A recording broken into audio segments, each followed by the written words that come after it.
Yo, what's going on, everybody? Welcome to another installment of BrickWall Reviews. I'm Dave, and I'm here with EPB. How you doing? Good, good. How you doing? How you doing? Good. All right. Well, right now we are here to talk about the Academy Award-winning film for Best Picture, Best Director, all that good stuff.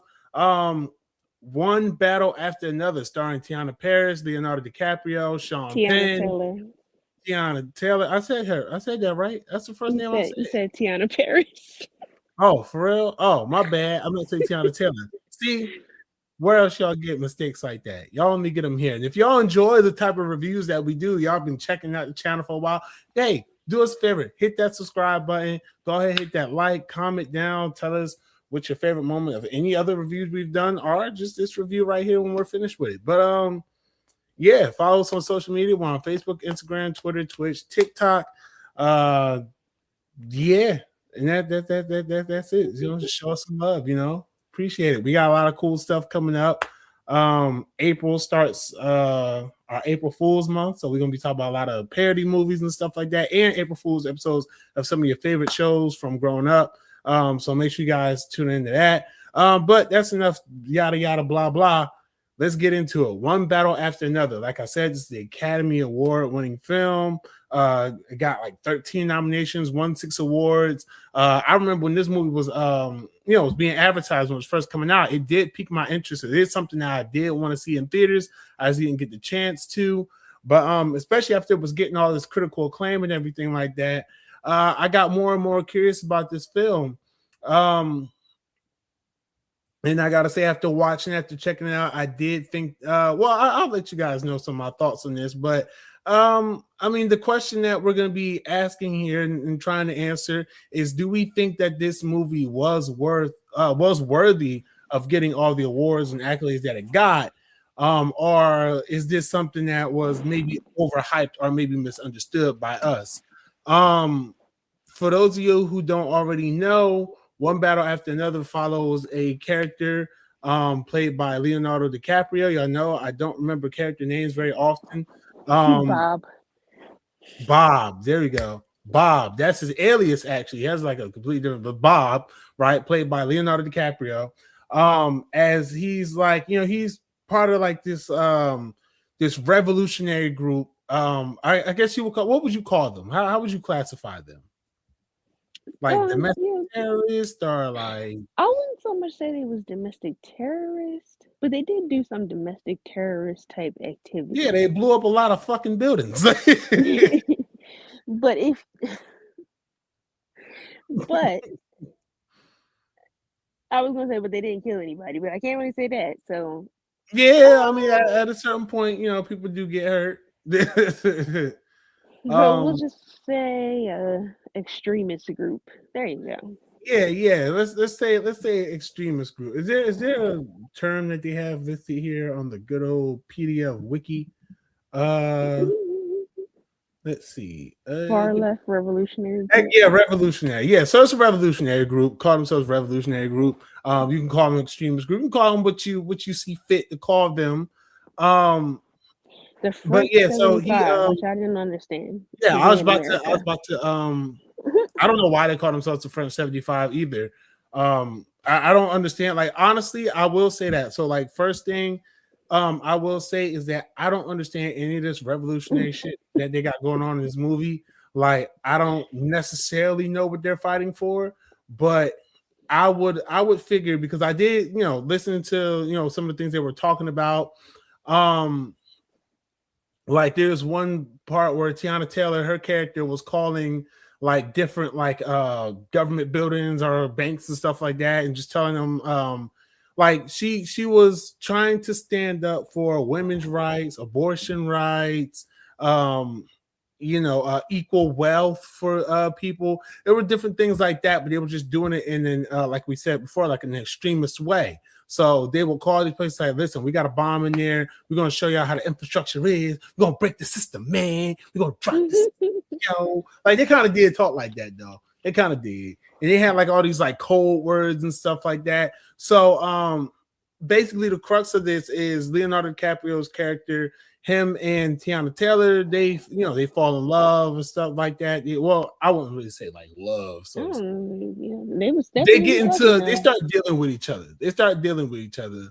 Whether or not it was love is up for debate, and that's something.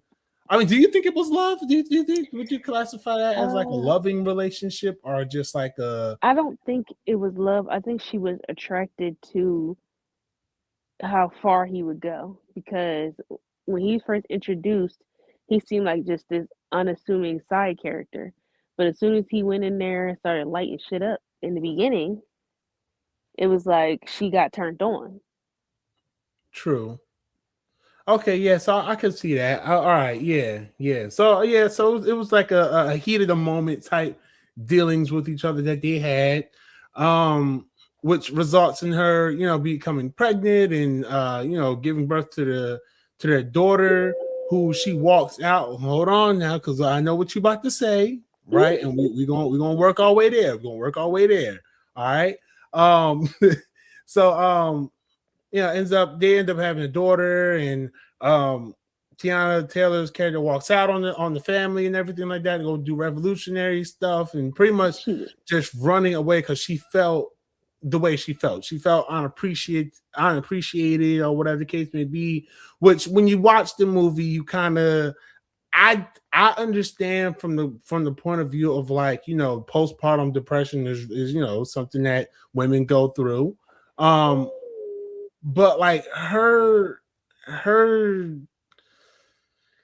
the more you learn about her character, the more you realize what her character are, depending on how you connect with her character, will kind of determine whether or not you agree or disagree completely with everything that she did. What do you think about that? um so I don't think she left. All right, so the whole postpartum thing, let's throw that out the window. I don't think that's what it was. I think it's the fact that he started to settle into a more family life and he didn't want to go out there and do all that crazy stuff anymore. And he was even telling her while she was pregnant, you don't have to do all this. We can settle down, we can relax. We got our message out there. And Right. the spark that attracted her to him was that he was out there doing the crazy stuff with her.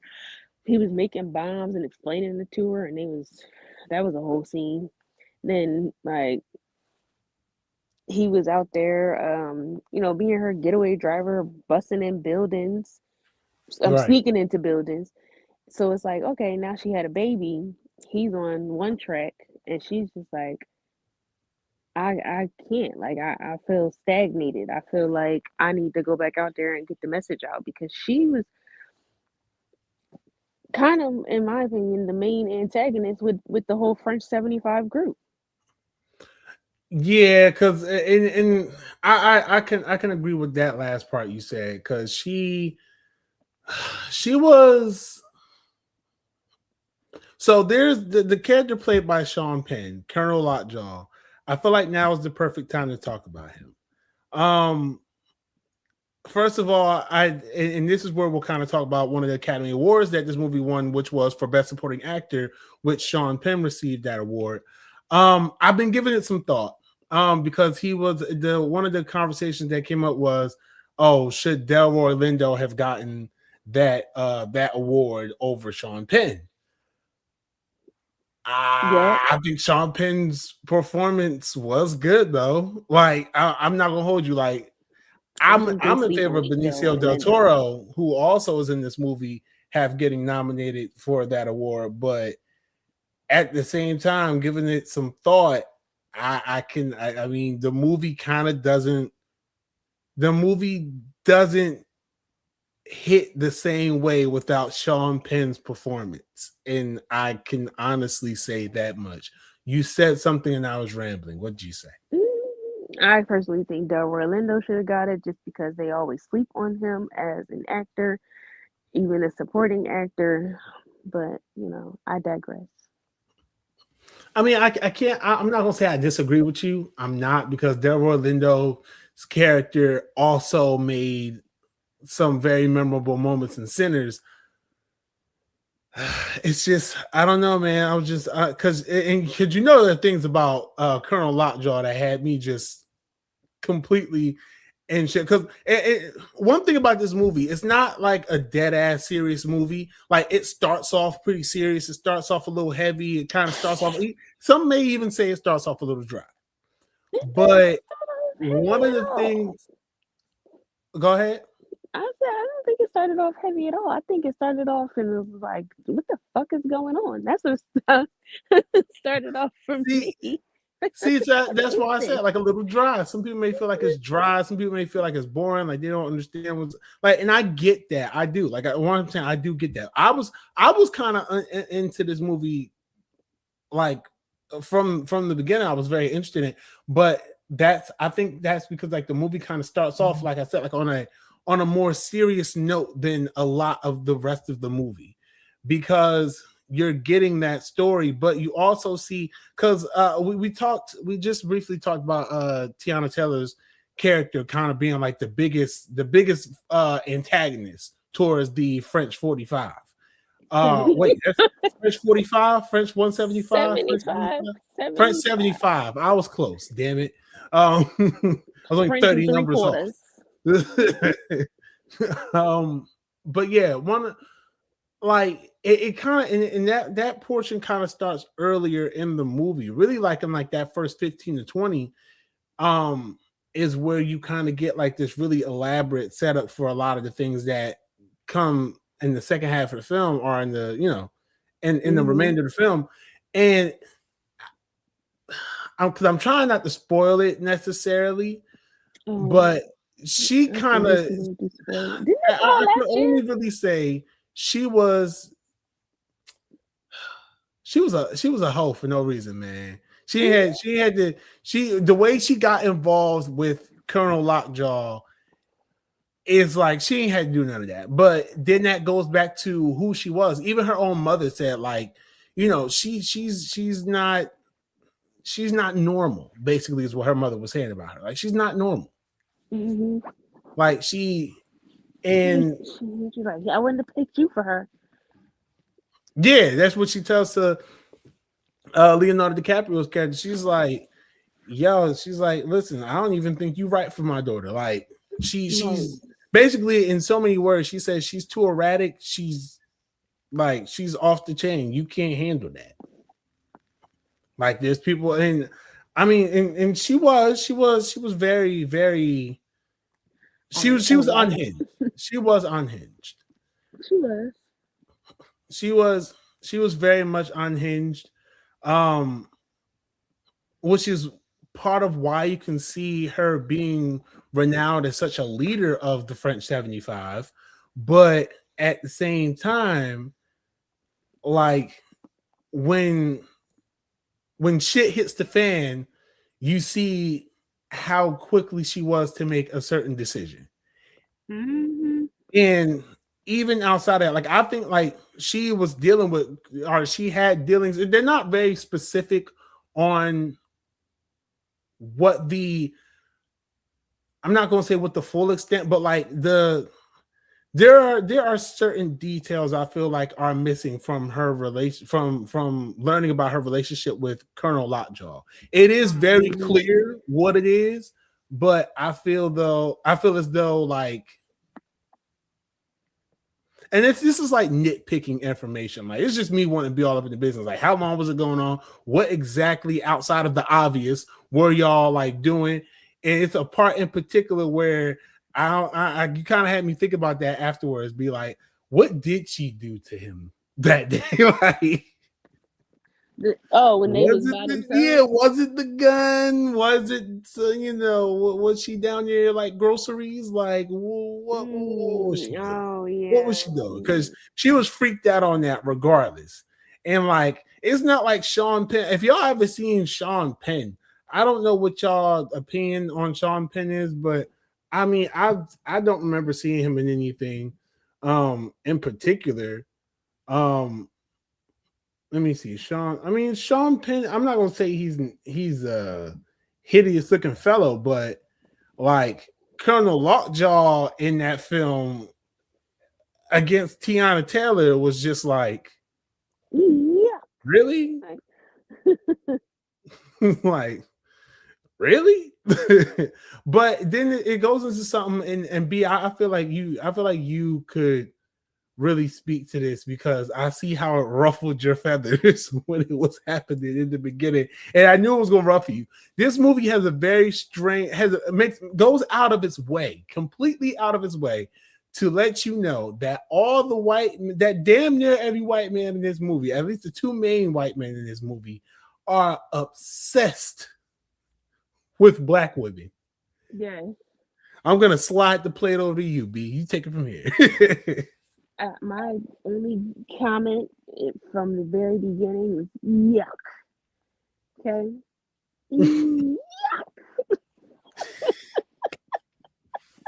Because it mind you, like it's just weird how they just like how it's just hyper fixated on.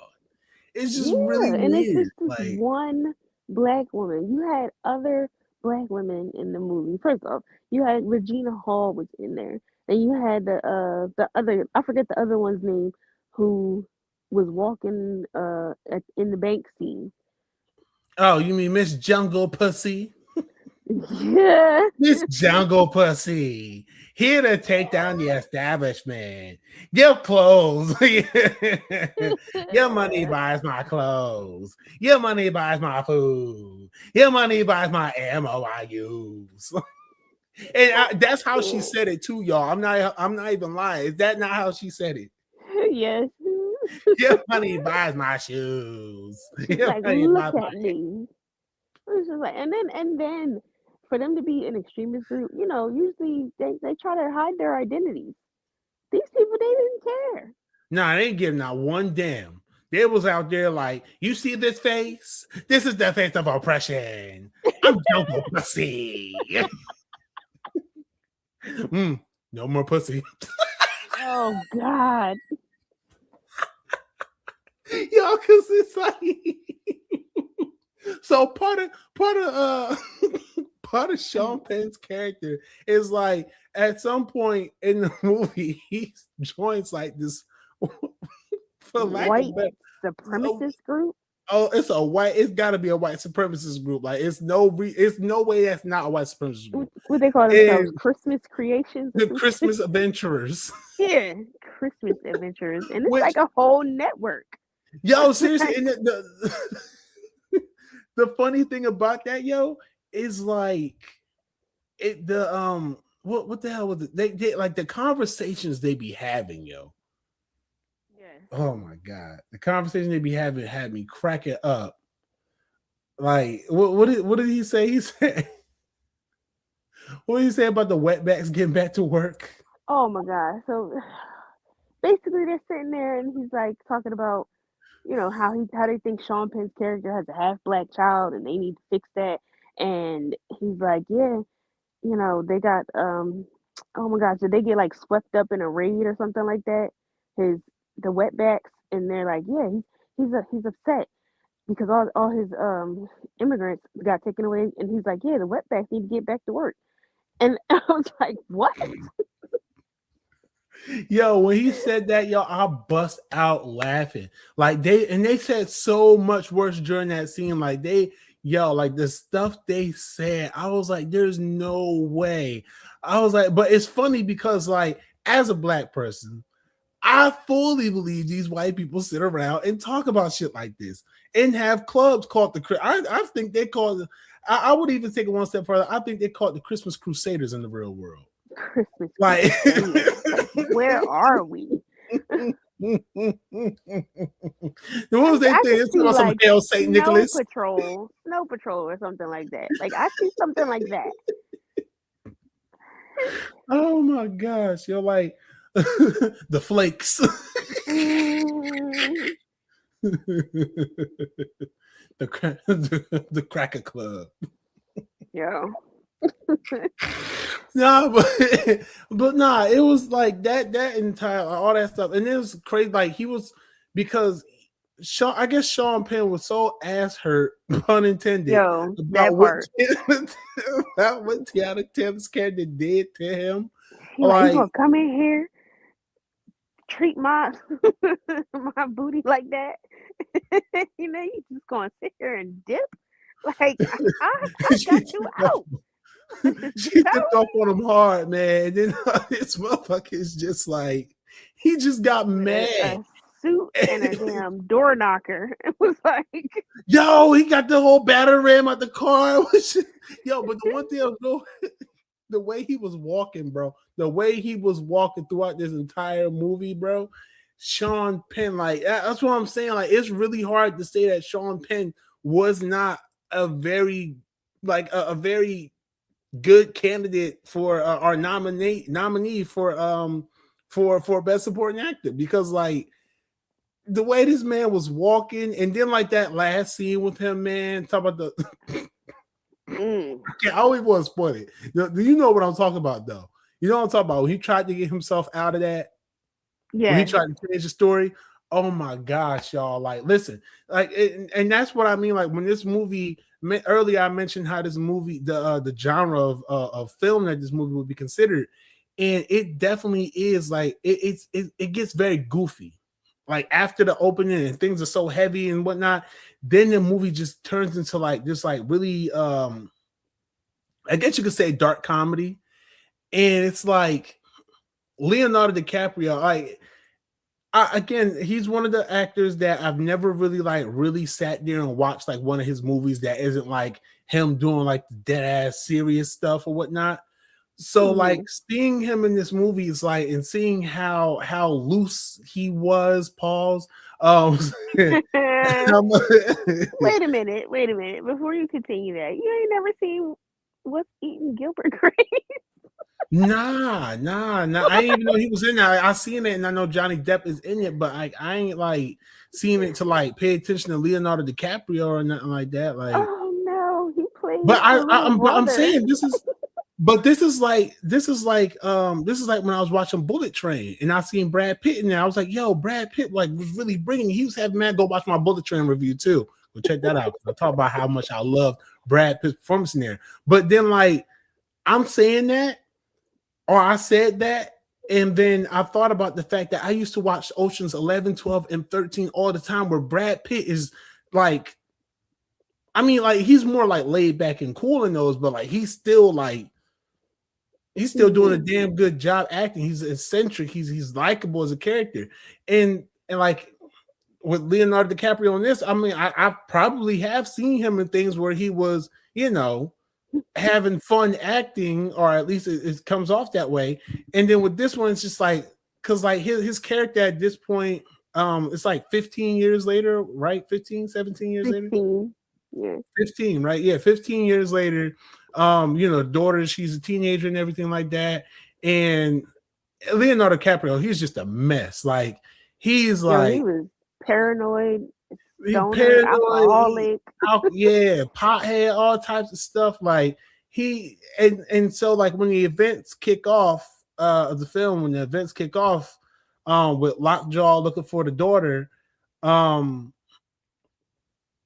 happens is that he has to remember, DiCaprio has to remember like all these codes and passwords and passphrases, and he's like, yeah, I'm not gonna lie, I got real high. It's like I don't know any of this, and he's just freaking out on people the whole time, like freaking out on people. What did you think about Leonardo DiCaprio's performance?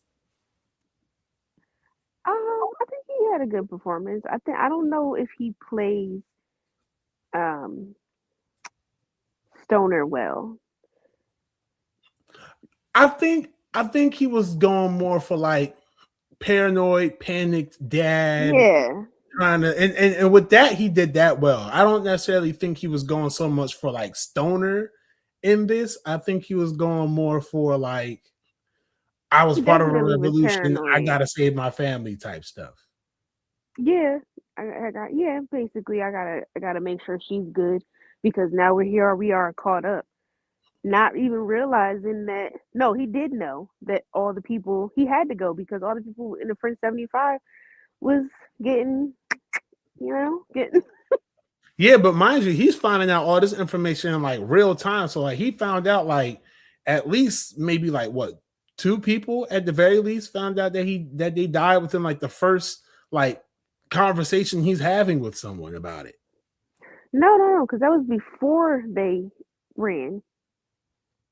All the people was getting killed. Oh yeah, true. So he's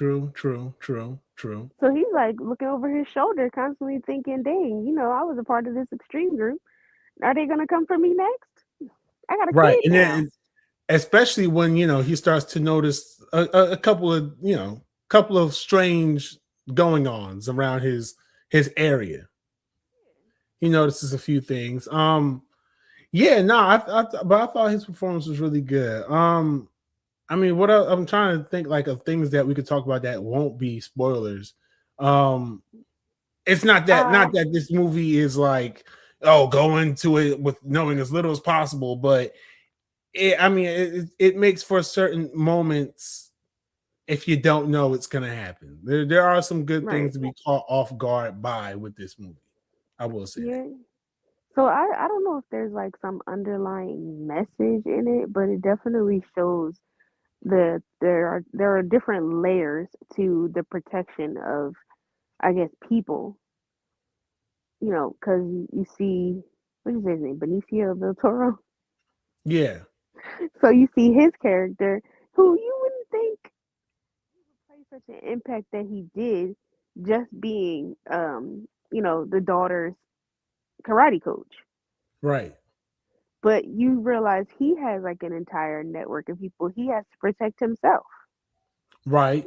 This movie did, like, to your credit, that this movie does show like the benefits of community, even in hard times for said community. Right. Because what they call this character Sensei. So Sensei knew everything. Everybody knew Sensei. Sensei knew everybody. So it's just like, you know, when it came to carrying out the plan to protect everybody, one of Sensei's main things was like, hey, I have my people to protect and I'm going to put them first, but I will help you out because I believe in you, I believe in your kid, Mhm. I believe in the cause that you stood for, and I like how you're still standing for something while trying to protect your family. So I think that is a very good message of community in this movie. I didn't even think about that till you said it. Yeah. Um yeah, his character, you find he just, like I said, he just plays a bigger part than you would necessarily think that he would play. Yeah, yeah, he did because I definitely thought like at one point in the movie he was not like I just thought his role was done, but Mhm. just how he continued to be that helping force. Um, there's a part towards the end of this movie where, in my opinion, as I thought about it, um, it's like a Looney Tunes cartoon almost. It's like it gets real cartoony after a while, which it does that a couple times in the movie, but like this particular part, it just gets really cartoony with it's like a car chase. You know what I'm talking about? Oh yeah, yeah, yeah. Yeah, that car chase was like real cartoony, like real just like like it was kind of silly, but um Just expecting them to crash the entire time. Like, no, why do you keep seriously. showing me in front of them with nothing there? Look, at a certain point, man, I was like, shit, I'm on a roller coaster. Wee! Because they're like going up and down like these hills and stuff like that. Like the road is just like keeps going up and down. And like it's like an intense car chase almost. But it's like, does it's like a cat and mouse. Like does the cat know that I know that it's behind me? And it's like, does the mouse, I know that mouse know I'm behind it. Mhm. like it's like, oh yeah, we know each other, we know the chase is going on, but who's gonna outsmart who? And then like then Leonardo DiCaprio's character gets thrown into that. So then it becomes like, well, what am I really looking at? What's really about to happen? Like B said, like, is somebody gonna crash? Like it's silly, but it's also suspenseful at the same time. But the movie does not hesitate to be silly multiple times throughout. It's I guess that's just how it has to be though. Like I don't see this movie being serious all the way through. And I think that's just a credit to the director, Paul Thomas Anderson. So I know a few of his movies are like quirky and things like that. So this movie definitely does have that quirkiness to it. That I think does kind of help it not get too stale or too like tiresome to watch. You know what I'm saying? Hmm. Yeah. I don't know. Do you have any other thoughts on this film? You got anything else? Because like I said, I think we've done a good job like dodging spoilers. But like, is there Yeah, anything else even that though like it's been stuck like a out? year. Huh? I say yeah, even though it's been like a year, but okay. I mean, it ain't been a full year. Some people still have not seen this movie. Don't act like just because you seen the movie all of a sudden. You're right. I just saw it what last week. Right. I just saw a couple days ago. We like I said before, we planned to see this movie in theaters, but we just didn't get to. So we figured since it won the awards, what better time to talk about it than now to really, like I said, to see if we felt that it was, you know, worthy of the win. Right. Mhm. Yeah. So Um, yeah, I don't know. You have anything else that stands out to you? Because we can't we really, like I said, it's hard. This is one of those ones that's hard to talk about without giving spoilers to major things that do happen. So, mm, but Sean Penn's Walk, um, man. If you don't watch this movie for nothing else, watch for Sean Penn's Walk. and they are not always your friend. They them are not always your friend. oh. Yeah, man, that son of a bitch. That fucking snitch. Like, nah, yeah, nah, fuck him. Or fuck them. Be politically correct here. Fuck them. All right. And when y'all get to that part of the movie, y'all know what we talking about. Fuck them. Okay. Um, what was another? It was another part I literally just thought about. Oh, the ending with how Sean Penn, how Colonel Lockjaw's character, how his story wraps up. I thought was just funny. It really like that, and that's an example of how this movie is just so damn silly sometimes. Because it does get very silly at times, and it just how Lockjaw's story wraps up is one of those moments. I don't know. Am I missing anything else? Any other points that we could bring up? um, not without like spoiling the whole movie. All right. Well, there you have it. Then we have done we've given you our spoiler free review of one battle after another. Um, Rotten Tomatoes just has 94%. IMDb 7.7 out of 10. Of course, like I said, this is an Academy Award winning film. It got Best Director. Hold on, let me see. I'm about to tell y'all what got Best Picture, best best adapted screenplay. No, wait, that's not right. Because oh, I guess it is. All right, Best Picture, Best Adapted Screenplay, Best Director. So those are just some of the awards that it got. Best Supporting Actor. So yeah, I guess I'm not gonna say it wasn't worthy of the awards. Um, I mean, in terms of the director category, um, compared to Ryan Coogler with Sinners, because I know that's like the only other movie anybody really cared about.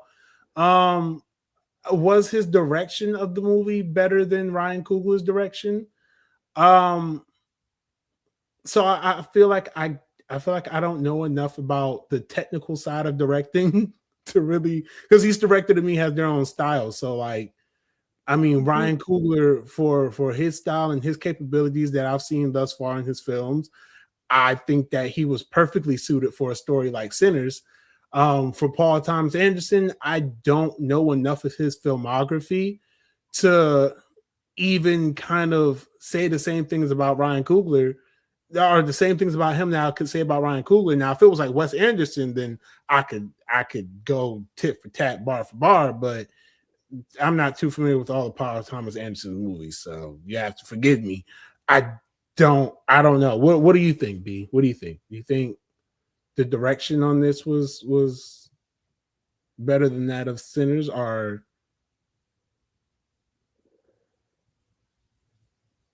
I think she's thinking about it. Um, nah, I don't. Yeah, that's a good question though. But um, as for I don't know. I guess it's up in the air for me. But best picture, I'm not. I don't know. That's another one. I because this was a damn good film. It's yeah. I mean, I did have a good time watching this. It did play a lot with the different tones, but um, like I don't know. I don't know if I would have put it above Sinners to win it, but I think that's just I don't know if that's like a cultural thing or if it's just like true to the facts, but I don't know. Yeah, so I've answered no question that I asked, right? But yeah, no, I do. I think if any award that I can agree with partially or really mostly is just Sean Penn doing getting best supporting actor. That's the one that for sure because like I said before, this movie does not work without Sean Penn being as strong as a presence in this film as he was. So that's my opinion. But my rating for this film, I would give this about a solid. I give it about a solid 4.5 out of 5 stars. I enjoyed it. I thought it was good. I like the tonal shifts at times. And it almost overstayed its welcome at its length, but it was so thoroughly entertaining and certain things would just come out of the blue that would just add another layer of entertainment to it that it did keep me engaged the whole time. What about you, B? What's your rating? Beesif. My rating for this, I Yeah. was thinking, relax, relax. Um, I say a three out of five. It did have some interesting parts. Some stuff I was just like, what the fuck am I watching? But yeah, 3 out of 5. I came in to the movie not knowing what it was, and then middle of the movie, I still didn't know what it was. Yeah, this is a journey for you. Because I'm just like, at one point, I'm just like, what's even going on? But Right. yeah, I don't. That's it. 3 out of 5. I just All right. Well, there you have it. Yeah, there you have it. That's it. So check out One Battle After Another. It's now streaming on HBO Max. Let us know. Did you enjoy this movie? Let us know down in the comments. If you enjoyed this review, go ahead and hit that like button. Subscribe to the channel. Share this video with your friends, show them the reviews, you know what I'm saying? Let them know. Let them know, But yeah, that's it. Follow us on social media on Facebook, Instagram, Twitter, Twitch, TikTok, all that good stuff. And until next time, y'all, be easy, stay breezy. We got more coming up, so stay tuned to the channel, including our 20th anniversary reviews. And like I mentioned earlier, our April Fool's month coming up. Yeah, that's it, y'all. Be easy, stay breezy. Peace.